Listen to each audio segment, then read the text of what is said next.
Ce n'est plus un CDH qui s'installe dans le fauteuil de président. Le SPA Dirk van der Malen prend donc la suite de Francis Delperrey. Critiqué depuis sa nomination, il a finalement décidé de passer la main. Je suis membre de la commission au titre du CDH et j'aurais d'ailleurs peut-être plus de liberté de parole et d'action que si j'avais été président. Une décision qui fait suite aux pressions exercées sur le CDH depuis hier. On avait appris qu'il avait été auditionné dans le cadre de l'information judiciaire sans en informer ni son parti ni les membres de la commission. Aujourd'hui, Francis Delperrey se défend. Ce silence avait été requis précisément de ceux qui faisaient cette enquête. Des paroles des uns et des autres pouvaient compromettre le développement de l'enquête. J'ai contribué à l'enquête et j'ai respecté les règles de déontologie qui m'étaient imposées à ce moment-là.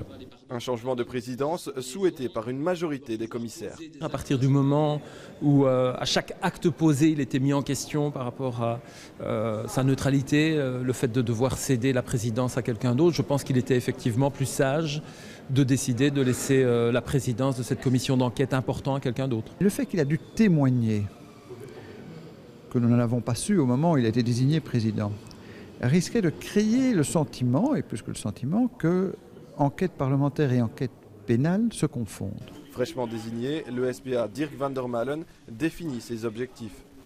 On va nous entourer avec des experts, on va avoir des magistrats et je veux d'abord avoir un contact avec ces magistrats et ces experts pour savoir ce qu'on peut faire, quelles techniques, quels moyens on peut utiliser pour partir à la recherche de la vérité. Suite et fin donc du jeu de chaises musicales au sein de la commission. Les commissaires ont déjà désigné de nouveaux experts à entendre. Le début des travaux est prévu pour le 11 janvier prochain.